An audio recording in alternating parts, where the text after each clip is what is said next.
Então, um ponto importante aí quando a gente fala da linguagem é assim, né? A gente pensar, fazer um exercício aqui de pensamento, né? De como seria se não houvesse a linguagem, né? Ou se houvesse um outro tipo de linguagem, né? Isso porque é para a gente enfatizar um pouco a questão da linguagem, principalmente a linguagem falada, né? O uso oral da linguagem, né? Porque quando a gente pensa numa pessoa, né, em qualquer pessoa, a gente sempre tem contato com aquela pessoa, normalmente em grande parte dos casos, né? E aí estou falando aqui do meu contexto, né? Pela linguagem falada, né? Claro, a gente pode pensar em pessoas com deficiência, tudo aí seria um caso de exceção, né? Mas no nosso caso a gente se relaciona muito, claro, que exclusivamente pela fala, pela linguagem, e essa linguagem ela mostra muito do que a gente é, né? O que eu quero dizer com isso? É quase que se a gente fosse a nossa própria linguagem, né? Ou seja, a forma como a gente fala, o jeito que a gente fala, é dessa forma que a gente é reconhecido pelo outro, né? Então, assim, nesse sentido, a linguagem ela é muito poderosa, né? Por quê? Porque ela é a expressão do que a gente é, né? Então, a gente se pauta muito por essa expressão da linguagem, né? Desse da fala, né? Das pessoas, né? Então, quando você conhece alguém pela primeira vez ou você vê alguém, quando você começa a interagir com essa pessoa, tudo fica muito claro que a pessoa é o que ela fala, né?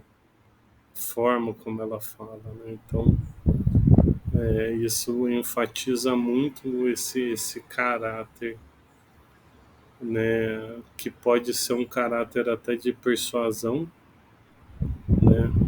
Mas ao mesmo tempo ele de certa forma ele acende uma luz para gente, para que a gente possa pensar para além disso, né?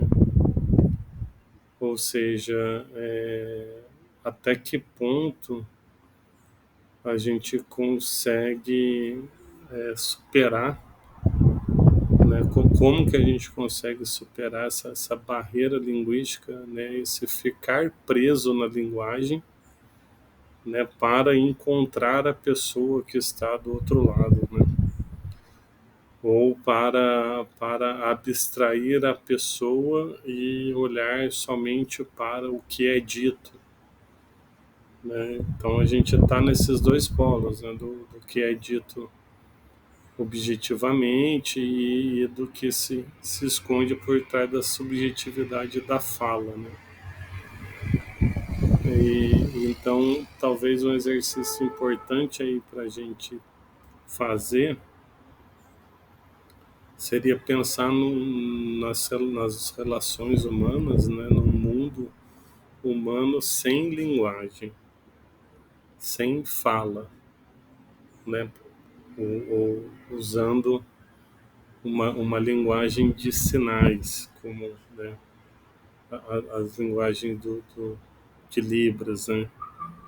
Então, com isso, eu acho que a gente tira muito dessa carga sentimental, né, que pode ter na linguagem, que influencia muito no discurso, né?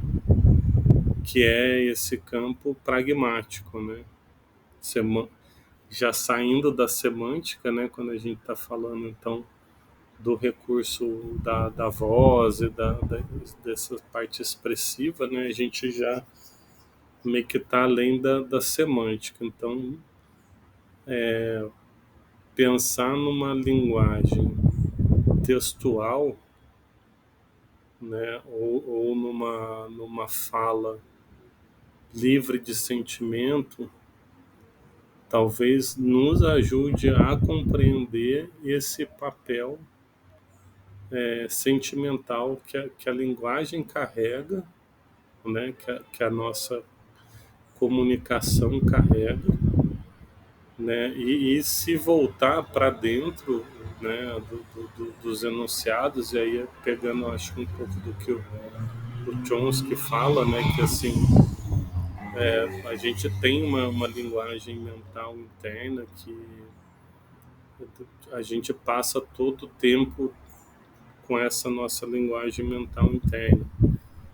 Digamos que a gente fala ali muito pouco, 5%, 10% do que tudo que a gente está pensando, né, dessa nossa linguagem é expresso pela voz, é comunicado para os outros, né? E essa comunicação ela envolve muitos recursos da fala, né? Do tom de voz, né, do ritmo, né, da carga sentimental e tudo mais. Então, talvez a gente acaba perdendo um pouco da essência quando a gente fala, né? Claro, quando a gente está fazendo essa análise, que é sair desse campo preso da fala, que a gente está nesse campo preso da comunicação pela fala, né? A gente enuncia pela fala. Então, assim, se a gente começar a fazer um exercício de suspender, né, esse recurso da fala, a gente pode começar a olhar mais para talvez o conteúdo, né, e menos a forma, né, olhar mais para o conteúdo e talvez ressaltar um pouco mais da essência da linguagem, né? Do que a gente está pensando, porque às vezes a gente está pensando muita coisa e não consegue expressar, né? É muito complicado você conseguir expressar o que você está pensando. E às vezes você está pensando coisas interessantes ou importantes que você não consegue falar. Por quê? Porque o recurso da fala ele é limitado, né? Ele é limitado, ele é muito mais lento, né? E quando você fala também, você está numa certa concomitância com o pensamento. Então a gente perde um pouco dessa. A gente perde muito da linguagem interna quando a gente está usando a nossa linguagem externa, né? Agora, o que fazer com essa linguagem interna, né? Eu acho que refletir sobre isso é um ponto importante, porque pode levar a novas descobertas, né? De entendimento é, de nós mesmos, né? Porque a gente vai trabalhar esse aspecto sintático semântico dessa nossa linguagem interna e até o aspecto pragmático, prático, digamos, não da pragmática linguística, mas do aspecto prático e de como a gente usa, de como tudo é baseado na linguagem interna, né? Tudo que a gente faz é baseado na linguagem interna. Eu tô aqui falando, por quê? Porque a minha linguagem interna me levou a isso, né? E as nossas vontades, nossos desejos, todos eles são acompanhados de uma linguagem interna, que quando ela externaliza, ela tem uma certa característica que é incapaz de abranger todos aqueles estados internos. Agora, contraditoriamente, quando a gente vê alguém, a gente só vê aquela pessoa pela linguagem, né? Pelo jeito que a pessoa fala. É como se não houvesse nada na pessoa além do que ela está dizendo, né? E, claro, por todas as linguagens, mas mais ainda pela expressão vocal, né? Pela voz, porque é ali que o nosso que se dá a nossa comunicação prioritariamente, né? Então, ver o outro como uma fonte de voz é uma ação que nos governa e que tem grande prioridade nas nossas trocas, né? E talvez refletir um pouco disso, né? Porque a pessoa quando fala, ela também peneira, claro, muito do que ela fala. Ela escolhe aquelas palavras, né? Então ela pode estar pensando em alguma coisa e dizendo outra, e ela não consegue dizer tudo o que ela quer, nem da forma como ela quer. Muito por essas questões biológicas, né? Físico, química e mecânica do ser humano, como pelas questões culturais, né? Que vão formar, que querem deixar certas pessoas em certos lugares de fala. Então, a gente acaba se refletindo nisso, né? Ou seja, a forma como a gente fala, a gente cria um avatar nosso que é compartilhado, né, em nossos grupos sociais, e esse avatar a gente mesmo reflete, internaliza ele. Então a gente passa a se adaptar àquilo, né? Nos grupos sociais, né? E aí o que a gente fala é valorado também, né? Por esse avatar, né? E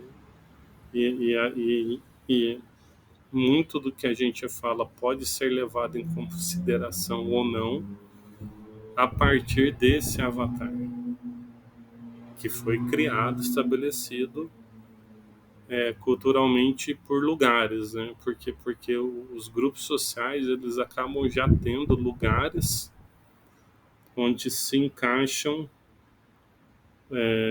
determinadas pessoas, né? As relações elas meio que já estão lá, né? Relações de hierárquicas, né? Relações de,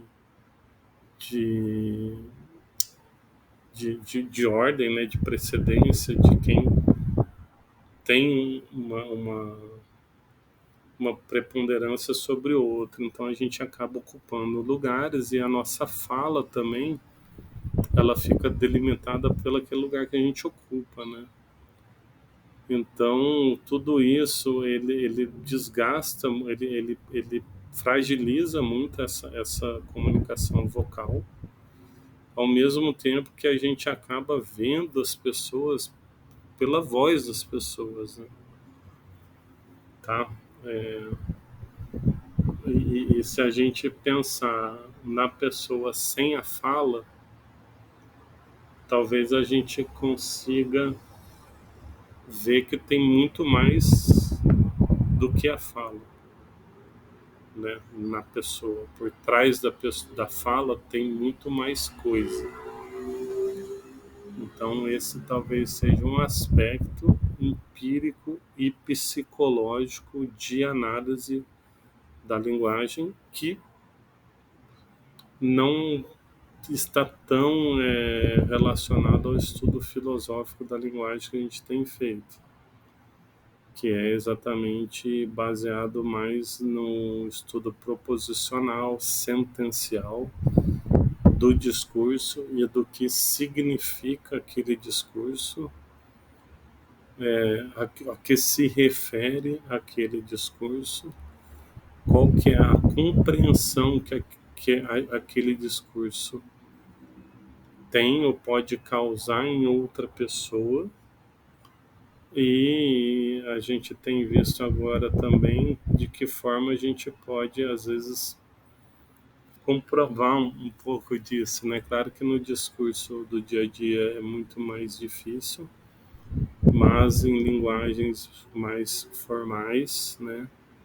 A gente pode chegar a critérios aí que permitam determinada comunicação dentro de um discurso fechado, porém que vise obter alguns resultados, por exemplo, o discurso científico, ou uma receita de bolo, né, ou, por exemplo, como que você cozinha. Ali você tem que ter um discurso fechado na receita, nos ingredientes, né? E de modo que o resultado daquilo, seguindo as regras, seja um resultado positivo e adequado.